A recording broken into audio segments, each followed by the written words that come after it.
दोस्तों, तो आज हम बात करेंगे माघ गुप्त नवरात्रि की, जो कल मौनी अमावस्या है। उसके अगले दिन यानी 19 जनवरी को हमारा माता रानी का त्योहार आने वाला है। तो हम सभी लोग, सभी भक्त अपनी माता जी के आराधना में, उनकी पूजा पाठ में हम लोग जुट जाएंगे। देखिए, इसको तो वैसे गुप्त नवरात्रि कहते हैं। गुप्त यानी चुपचाप, यानी कि किसी को नहीं बताना है, ठीक है। तो जो गुप्त तरीके से जो हम पूजा पाठ करेंगे, जो भी मंत्र सिद्धि करेंगे, जो भी हम मंत्र पढ़ते हैं, उसको गुप्त तरीके से, जो भी पूजा पाठ हम करते हैं उसको गुप्त तरीके से रखने को ही गुप्त नवरात्रि कहते हैं। देखिए, ऐसे साल की 4 नवरात्रियां होती हैं। 2 प्रगट नवरात्रि होती है, 2 गुप्त नवरात्रि होती है। तो जो प्रगट नवरात्रि होती है वो ढोल ताशे के साथ, हम लोग सभी को पता होता है कि ये जो है प्रगट नवरात्रि है, जो चैत्र मास में आती है और एक अश्वनी मास में आती है, जिसको कुवार भी कहते हैं। तो ठीक है, लेकिन जो 2 नवरात्रि आती है, जिसमें ये माघ मास की गुप्त नवरात्रि है, जिसके बारे में मैं आज आपसे जिक्र कर रही हूँ, ये माघ मास के शुक्ल पक्ष की ये गुप्त नवरात्रि है, जो मौनी अमावस्या के अगले दिन प्रतिपदा तिथि से प्रारंभ हो जाती है। देखिए, ऐसे तो इसमें 10 महाविद्याओं की पूजा की जाती है। इसमें जो तांत्रिक होते हैं, जो साधु संत होते हैं, वो इस त्योहार को, इस व्रत को करते हैं। लेकिन हम जो माता रानी के जो भक्त होते हैं, जिनको हम अपनी माँ मानते हैं, जैसे देखिए, मेरे चैनल के हिसाब से ही आपको पता है कि शक्ति की भक्ति नीतू, यानी, और मेरे लोगों में भी आप देखे होंगे कि माँ का तस्वीर लगा हुआ है। तो मेरे जीवन में मैं माता रानी की भक्त हूँ। मैं उन्हीं की महिमा गाती हूँ, उन्हीं की पूजा करती हूँ। वही सर्वेश्वरी हैं, वही सब कुछ देने वाली हैं। तो इसलिए माँ की आराधना में जुट जाइए, क्योंकि माँ का परम पवित्र त्योहार आने वाला है। ऐसे हम कितने त्योहार मनाते हैं, तो जब मेरी माता आने वाली हैं, चाहे वो आप किसी को ना बताएं, ये मेरा वीडियो बनाने का यही पर्पज है कि आपको, जो भी हम आपको बता रहे हैं, लेकिन जब आप इस कार्य को करेंगे तो आपको किसी को नहीं बताना है कि हम इस कार्य को कर रहे हैं। आप अपने कार्य को करिए। हम माता रानी का इंतजार करिए कि हमारी माता आ रही हैं। 9 दिन का ये त्योहार होता है। इसमें भी हम 9 देवियों की पूजा करते हैं, जैसे उसमें करते हैं, उसी तरीके से आप कलश स्थापन भी कर सकते हैं, आप हवन कर सकते हैं, आप मंत्रों का जाप कर सकते हैं। तो जिस तरीके से हम प्रगट नवरात्रि में करते हैं, उसी तरीके से कर सकते हैं। लेकिन अगर उस तरीके से आप नहीं कर सकते, तो आप साधारण तरीके से भी आप गुप्त नवरात्रि की पूजा कर सकते हैं। जैसे कि आप रोज जो सुबह नित्य उठ करके अपने मंदिर में आए और एक छोटा कलश जरूर रखें, और पहले दिन अपनी माता रानी को एक नारियल भेंट जरूर करें। और नारियल भेंट करने के बाद माता रानी की रोज पूजा पाठ करें, उनके मंत्रों की जाप करें, और इस तरह से आप रोज माँ को भोग लगाएं, आरती करें। तो इस तरीके से भी आप माँ का सानिध्य पा सकते हैं। गुप्त नवरात्रि जो होती है वो सिद्धियों का दिन होता है। किसी भी प्रकार का मंत्र अगर हम चाहें ना तो सिद्ध कर सकते हैं। तो जो बहुत समय से नहीं हो रहा है, धन प्राप्ति की आपके अंदर कामना है, या फिर जीवन में कोई भी कामना है, प्राप्त करना चाहते हैं, माँ की दुर्गा की कृपा पाना चाहते हैं, माँ का सानिध्य पाना चाहते हैं, अर्थ, धर्म, काम और मोक्ष, चारों प्रकार की कामना की प्राप्ति इस गुप्त नवरात्रि में हो जाती है। इतना इस नवरात्रि की महिमा है। माघ मास की गुप्त नवरात्रि कब से प्रारंभ हो रही है, कब समाप्त हो रही है, व्रत कब से प्रारंभ करना है, कलश करने का शुभ मुहूर्त क्या है, आदि सभी चीजें मैं आपको बता दूंगी। और आप अपने हिसाब से देख लीजिएगा कि हम गृहस्थी लोग, कि जितना आपसे हो सके उतना आप जरूर करिएगा माँ के लिए। जितना शरीर शक्ति दे, साथ दे, मन साथ दे, उतना आपको माता रानी के लिए जरूर करना। देखिए, जब हम उनको अपनी माँ माने हैं और माँ का त्योहार आ रहा है, तो जरूर हमको करना चाहिए। बच्चा का प्रेम ही माँ स्वीकार करती हैं, तो अपना प्रेम दिखाइए, अपना, तो वो जरूर आपकी तरफ खींची चली आएंगी। इस नवरात्रि में अगर आपके मन के अंदर कोई मनोकामना है तो आप जरूर माँ के से कहिए, जरूर उसको सिद्ध करेंगी, माँ जरूर देंगी। अगर देखिए कोई मंत्र सिद्ध करना चाहते हैं तो वो भी इस नवरात्रि में किया जाता है, यही सब काम किया जाता है।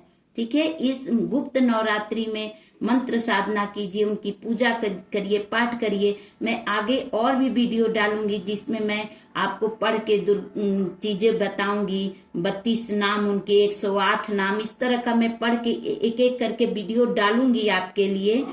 आम गृहस्थ लोग किस प्रकार से इसकी पूजा कर सकते हैं जिससे घर में सुख समृद्धि आए, घर में खुशहाली आए और किसी भी तरह से आपको कोई परेशानी भी नहीं हो, सारी परेशानियां आपकी दूर हो। अगर आप रोग, ऋण, शत्रु या फिर पितृ दोष, गृह दोष से परेशान हैं तो आप इस वीडियो ये उपाय करेंगे तो सारे आपकी मनोकामना पूरी होगी। जो मैं आपको वीडियो के लास्ट में जरूर एक उपाय बताऊंगी, जो माता रानी के एक मंत्र बताऊंगी जिसको जरूर पढ़िएगा।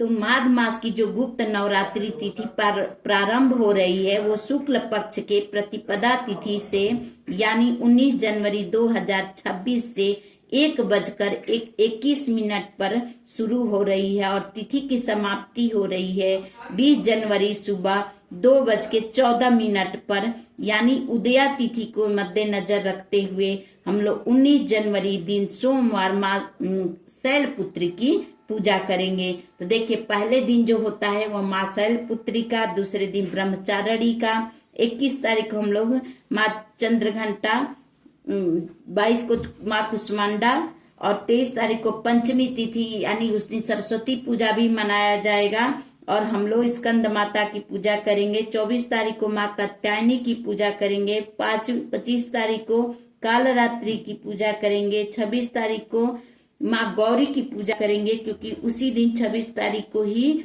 अष्टमी तिथि है और शुभ संयोग है, इसमें माँ गौरी की पूजा करेंगे। और 28 तारीख को गुप्त नवरात्रि की 9वीं तिथि है, इसे हमें माँ दुर्गा सिद्धिदात्री की पूजा करेंगे। देखिए ऐसे तो ये जो गुप्त नवरात्रि होती है महाविद्याओं की पूजा होती है, इसमें तंत्र साधना या साधु संत इनको करते हैं। हम गृहस्थी 9 रूपों की पूजा करते हैं। तो माँ के जो 9 रूप हैं, जो सिद्धियों को देने वाला है, उसी को हम गृहस्थियों को करना है। और मैं इनसे माँ का रिश्ता रखी हूँ तो मैं सिर्फ अपने माँ की पूजा करती हूँ, मैं इन्हीं को माँ मानती हूँ। सिर्फ कहती हूँ मेरी माँ का दिन है तो बस माँ की पूजा करना, उससे ज्यादा मैं आगे पीछे नहीं सोचती। मेरी माँ का नवरात्रि आ रहा है, बस यही भाव रखिए और इसी से सब कल्याण होने वाला है। ठीक है, तो ये तो मैं आपको दे रही हूँ जानकारी की, जो लोग करना चाहते हैं तो उस तरीके से व्रत भी कर सकते हैं, कलश स्थापन भी कर सकते हैं, आप कन्या पूजन भी कर सकते हैं, हवन भी कर सकते हैं। ठीक है, तो जो व्यक्ति व्रत धारण करेंगे वो 10वीं तिथि को पारण करेंगे और जो व्रत धारण नहीं करेंगे उनके लिए तो कोई समस्या नहीं, अपना पूजा पाठ करेंगे और अपना रोज पूजा पाठ करने के बाद अपना मंत्र जाप, ज्यादा से ज्यादा मंत्र जाप करें। देखिए अगर रोज आप 1 माला जाप करते हैं ना तो आपको इस गुप्त नवरात्रि में उसका 10 गुना फल प्राप्त होता है। इसलिए आपको 1 माला का फल आपको 10 गुना होके मिलता है, इसलिए माला जाप जरूर करिए। अगर कलश स्थापन आप करना चाहते हैं तो उसका सूर्योदय के बाद 7:14 से लेकर के 8:34 तक आप इस कलश स्थापन कर सकते हैं।